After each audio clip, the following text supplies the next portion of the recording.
Okay, this is going to be totally an experiment. We're going to be working with this piece of fabric. It's already been sealed with the Heat and Bond Ultra Hold from Walmart. Be sure and when you iron it on and cut out your pattern that you do it with this side up.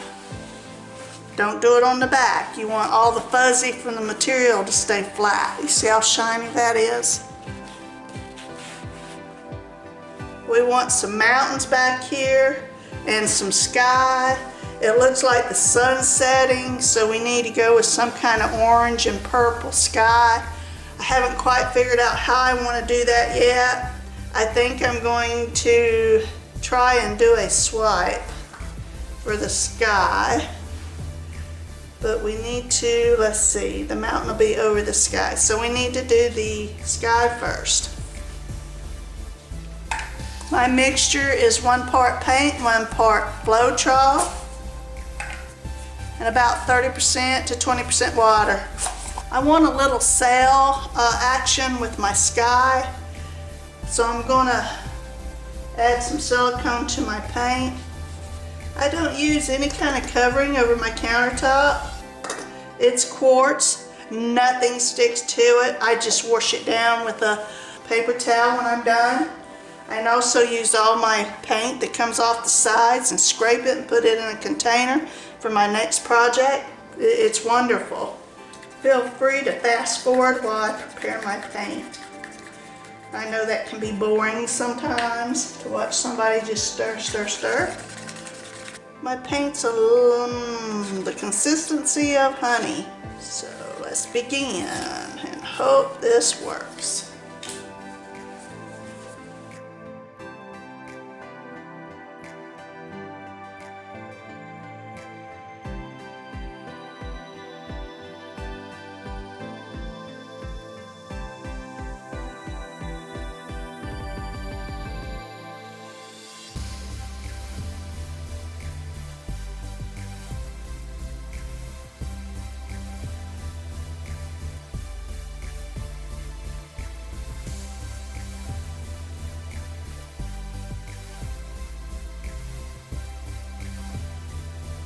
Try to get some mountains in here. Furthest away will be the darkest green. I do not want cells in this. I want them sort of small, so the smaller you want your cells, the more you stir. I love that sky. That sky looks great. Tell you the truth, I should have done that sky without cells and had all them colors blend together really soft. That would have looked better, I think. So this will be the darkest.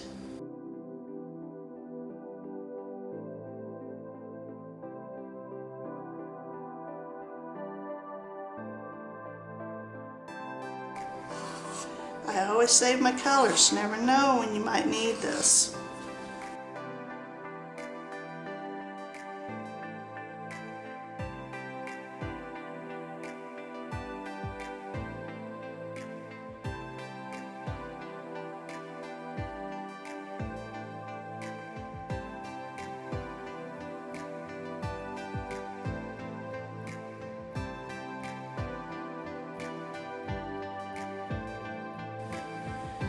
Make it look like we got little valleys going through here.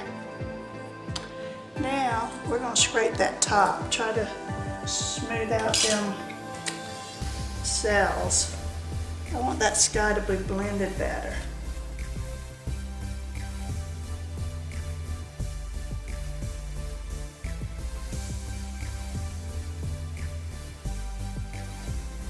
Bring this paint out a little bit.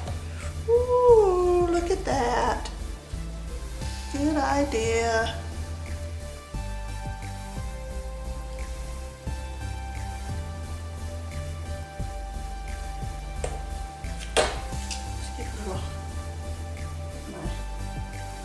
Scrap right there, just to run off a little better.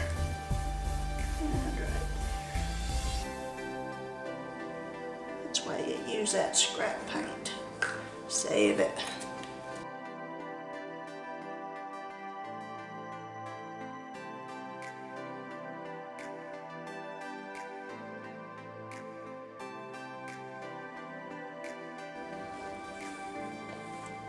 Okay, all done. We'll let this dry and I'll be back. Okay, it's all dry and we're back. And we're going to fill in. This is the paint we had left over off the table I scraped. We're going to put it back here to blend because it was a little too light, my background. It was too close up and it needs to be very far in the distance. So we're going to darken this.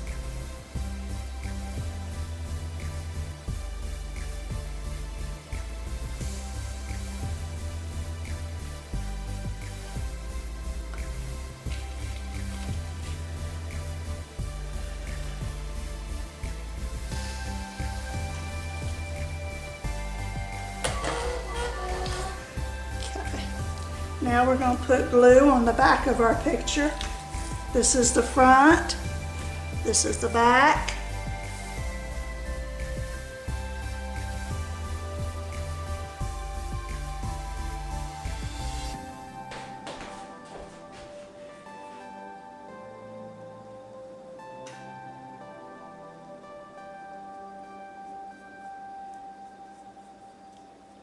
If you don't cover everything in glue,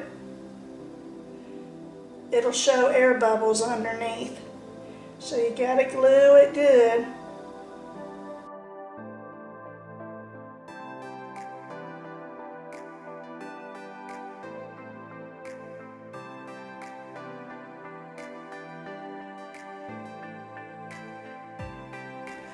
Okay, now you want to squeeze all the glue out.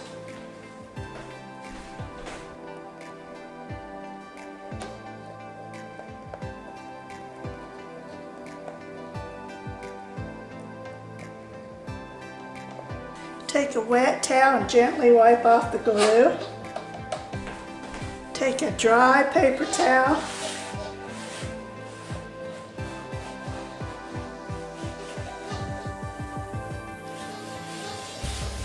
Try to flatten that glue out underneath. This is the excess paint I took off the table.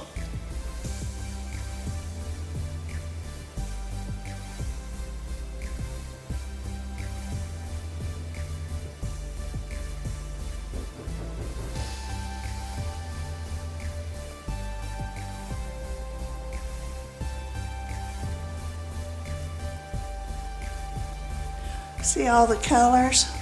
It's got some greens, some blacks, some of that sky in it.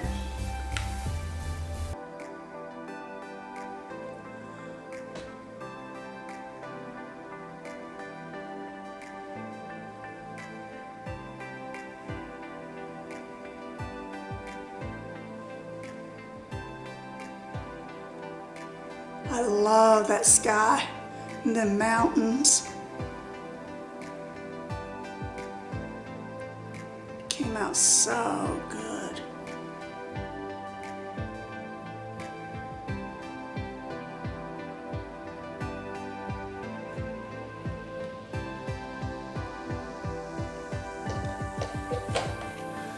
Okay, hope you enjoyed.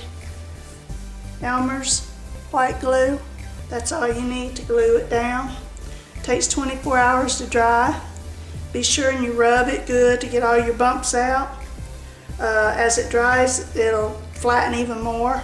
This looks good. Later I might add a little separate color to this to define it more, make it look more bushy, but I like this. You enjoy? I hope you liked. Have a great day.